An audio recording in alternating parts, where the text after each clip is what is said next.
कांग्रेस अध्यक्ष सोनिया गांधी ने अपने दामाद रॉबर्ट वाड्रा पर लग रहे बेनामी संपत्ति के आरोपों पर चुप्पी तोड़ते हुए इसे साजिश बताया है। पीएम मोदी पर निशाना साधते हुए सोनिया ने कहा है कि वो पीएम है, शहंशाह नहीं। लंदन में रॉबर्ट वाड्रा के बेनामी घर के आरोपों पर सोनिया गांधी ने बीजेपी और मोदी सरकार पर निशाना साधा है। अपने संसदीय क्षेत्र रायबरेली पहुंची सोनिया गांधी ने कहा कि ये सब साजिश है और अगर ऐसा कुछ है तो जांच कराकर दूध का दूध और पानी का पानी करा लें।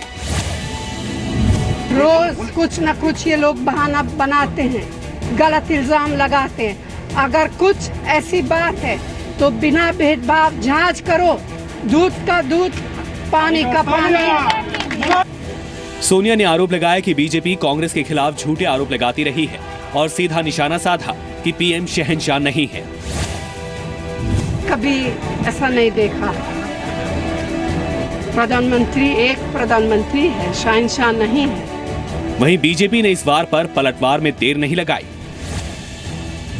बेटा ही शहंशाह है इस देश में अंदर, और कुछ उनके पिछलग्गू लोग हैं वही शहंशाह हैं। वो पचा नहीं पा रहे कि गरीब परिवार का बेटा देश का प्रधानमंत्री बन गया। बीजेपी सांसद किरीट सोमैया ने कहा है कि रॉबर्ट वाड्रा और संजय भंडारी के बीच क्या रिश्ते हैं, इसकी जांच होनी चाहिए।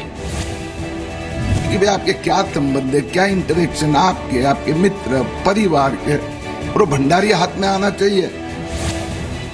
लैंड डील और बेनामी संपत्ति के मुद्दे को लेकर रॉबर्ट वाड्रा पर निशाना साधकर बीजेपी बार बार कांग्रेस को बैकफुट पर धकेलने की कोशिश करती रहती है, लेकिन सोनिया गांधी के जवाबी हमले से अब बीजेपी और कांग्रेस के बीच नई जंग शुरू हो गई है।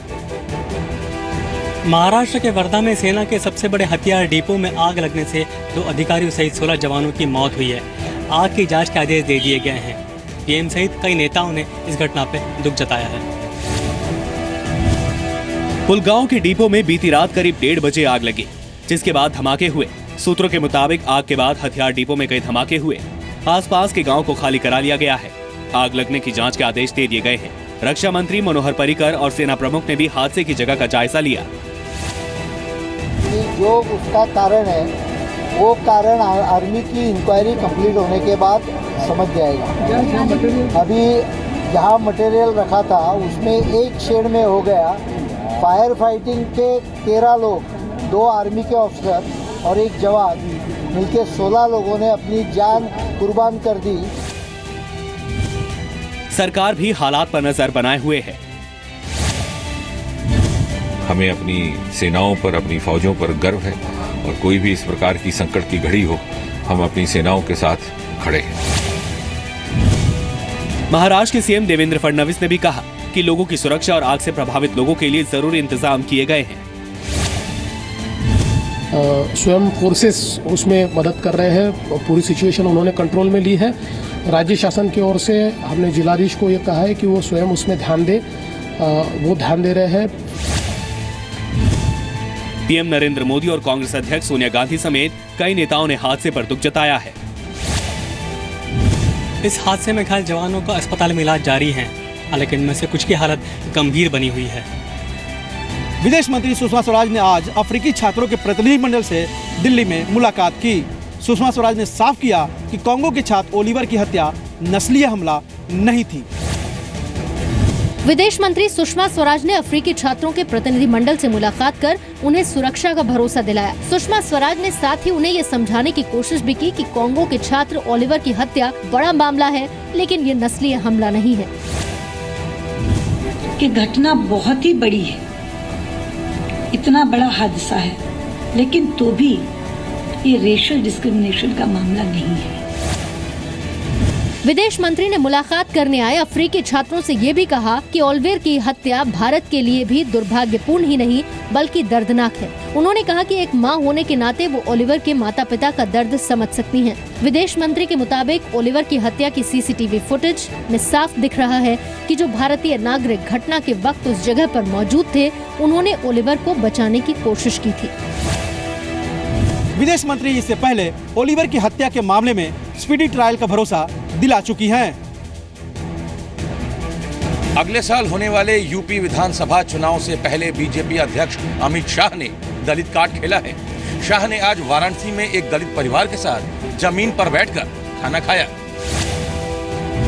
यूपी विधानसभा चुनाव के लिए बीजेपी जमीन तैयार करने में जुट गई है। इलाहाबाद में रैली से पहले बीजेपी अध्यक्ष अमित शाह आज प्रधानमंत्री नरेंद्र मोदी के संसदीय क्षेत्र वाराणसी पहुंचे। यहां के जोगियापुर गांव में उन्होंने एक दलित परिवार के साथ जमीन पर बैठकर भोजन किया। पार्टी ने इस भोजन को समरसता भोज का नाम दिया। 2017 में समाजवादी पार्टी की सरकार को मूल समाज उखेड़कर फेंकने का काम उत्तर प्रदेश की जनता करने वाली है। अमित शाह के समरसता भोज को लेकर विपक्ष सवाल उठा रहा है, लेकिन बीजेपी नेता इसे सही ठहरा रहे हैं। इससे पहले उज्जैन के सिंहस्थ महाकुंभ में बीजेपी अध्यक्ष अमित शाह ने दलित साधु संतों के साथ शिप्रा नदी में स्नान किया था। हरियाणा के गुरुग्राम के सेक्टर 4 के अंबेडकर नगर में लगी बीएसपी संस्थापक कांशीराम की मूर्ति को कुछ नकाबपोश बदमाशों ने तोड़ दिया है। पूरी घटना सीसीटीवी में कैद हो गई है। ये वारदात सोमवार करीब 3 बजे की है।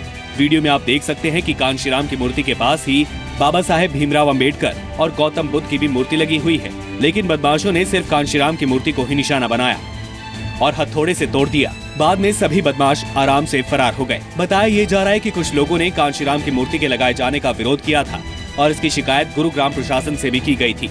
उस वक्त मौके पर मौजूद चश्मदीद ने एक शख्स को पहचानने का दावा किया है।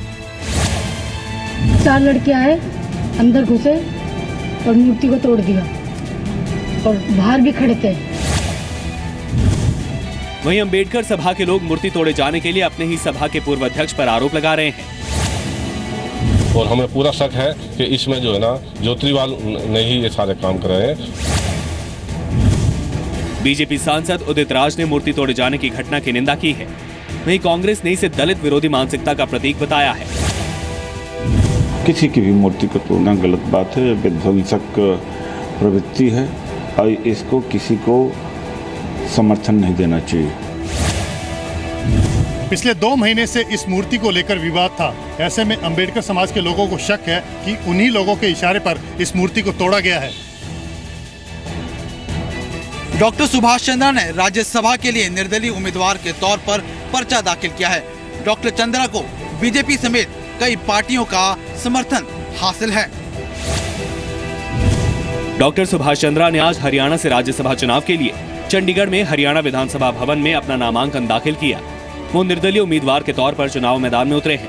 नामांकन के दौरान डॉक्टर सुभाष चंद्रा के साथ सभी राजनीतिक पार्टियों के नेता मौजूद थे। आप सब लोगों के माध्यम से एक बात कहना चाहूँगा कि मैं हरियाणा विधानसभा की सभी दलों के मेंबर लेजिस्लेटिव असेंबली का सबका बहुत बहुत आभारी हूँ, क्योंकि हमने सबसे समर्थन मांगा, सभी पार्टियों से समर्थन मांगा और लगभग काफ़ी लोगों ने हमें समर्थन दिया है। इंडिपेंडेंट लोगों ने भी दिया है, भारतीय जनता पार्टी ने भी दिया है। बाकी भी हम उम्मीद करते हैं कि हमको और दलों का भी समर्थन मिलेगा। हरियाणा में राज्यसभा की 2 सीटों के लिए चुनाव 11 जून को होना है। दिल्ली में बिजली पानी के मुद्दे पर बीजेपी कार्यकर्ताओं ने आज दिल्ली के सीएम अरविंद केजरीवाल के घर के बाहर प्रदर्शन किया। दिल्ली बीजेपी ने मांग की है कि मुफ्त में ना सही लेकिन पैसे लेकर ही दिल्ली में बिजली पानी दे दो।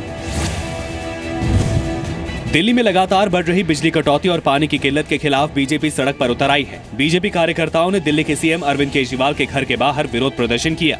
इस दौरान सीएम के घर का घेराव करने की कोशिश कर रहे बीजेपी कार्यकर्ताओं को रोकने के लिए पुलिस ने वाटर कैनन का इस्तेमाल किया। यूपी विधानसभा चुनाव में चौधरी अजीत सिंह की पार्टी राष्ट्रीय लोकदल के साथ गठबंधन को लेकर समाजवादी पार्टी में मतभेद दिखने लगे हैं। रामगोपाल यादव जहां चौधरी अजीत सिंह को भरोसेमंद नहीं मानते, वहीं शिवपाल यादव का मानना है कि चौधरी अजीत सिंह के साथ गठबंधन से सत्ता में वापसी आसान हो जाएगी। अगले साल यूपी में होने वाले विधानसभा चुनाव के लिए समाजवादी पार्टी रणनीति बनाने में जुट गई है। हालांकि इन चुनाव में आरएलडी के साथ गठबंधन को लेकर पार्टी नेता बटे दिख रहे हैं। पार्टी के महासचिव और मुलायम सिंह यादव के भाई रामगोपाल यादव अजीत सिंह को भरोसेमंद नहीं मानते। जो लोग अपनी विश्वसनीयता खो चुके हैं राजनीति में, उनसे अगर कोई समझौता भी करता है तो मैं समझता हूँ किसी भी राजनीतिक दल के नेतृत्व के लिए समझदारी वाली बात है। हालांकि अजीत सिंह को लेकर शिवपाल यादव की राय अलग दिखती है। शिवपाल का मानना है कि अजीत के साथ आने से समाजवादी पार्टी के दोबारा सत्ता में वापसी की राह आसान हो सकती है। गुजरात के वडोदरा में आज अतिक्रमण हटाने के दौरान हिंसक विरोध प्रदर्शन हुआ है। इस प्रदर्शन के दौरान न केवल गाड़ियों को फूंका गया, लेकिन निगम और पुलिस की टीमों पर भी पथराव हुआ है। वडोदरा में अवैध निर्माण को लेकर नगर निगम और पुलिस की कार्रवाई हो रही थी कि तभी लोगों का गुस्सा भड़क गया। स्थानीय लोगों ने एक पुलिस चौकी को आके हवाले कर दिया और कई गाड़ियों को भी फूंक दिया। प्रदर्शनकारियों ने अतिक्रमण हटाने पहुंचे दस्ते पर पत्थरबाजी भी की। हालात बिगड़ने पर पुलिस ने प्रदर्शनकारियों को खदेड़ने के लिए आंसू गैस के गोले भी छोड़े। मध्य प्रदेश के इंदौर में प्याज की घटती कीमतों को लेकर किसानों ने जमकर विरोध प्रदर्शन किया। किसानों ने विरोध प्रदर्शन के दौरान हजारों क्विंटल प्याज सड़कों पर फेंक दिया। सड़क पर हर तरफ प्याज ही प्याज। किसानों का विरोध जताती ये तस्वीरें मध्य प्रदेश के इंदौर की हैं। यहाँ के किसान दिनों दिन घटते प्याज के दामों से हैरान परेशान हैं। इसे लेकर अपनी नाराजगी जताने के लिए ये किसान करीब 5000 किलो प्याज बोरियों में भरकर कलेक्टर कार्यालय के बाहर पहुँचे। इन्होंने सरकार के खिलाफ जमकर नारेबाजी की और अपना विरोध जताने के लिए प्याज को सड़कों पर ही फेंक दिया। किसानों का आरोप है कि पिछले साल जब प्याज के भाव ज्यादा थे तो उनके यहाँ छापेमारी कर प्याज को जब्त कर लिया गया और अब भाव कम है तो कोई प्याज खरीदने के लिए तैयार नहीं। दिल्ली के किराड़ी में 8 साल की बच्ची से रेप की वारदात सामने आई है। बच्ची को घर से उठाकर ले जाते हुए आरोपी का वीडियो रिकॉर्ड हो गया। हालांकि उसकी अब तक गिरफ्तारी नहीं हो पाई है। वारदात बाहरी दिल्ली के किराड़ी इलाके की है। शुक्रवार की रात बच्ची अपने भाई के साथ सो रही थी। करीब 1:30 बजे आरोपी ने बच्ची को उसके घर से उठाया और पास ही में एक खाली प्लॉट में ले जाकर उसके साथ दुष्कर्म किया। सीसीटीवी में आरोपी बच्ची को उठाकर ले जाता हुआ देखा जा सकता है।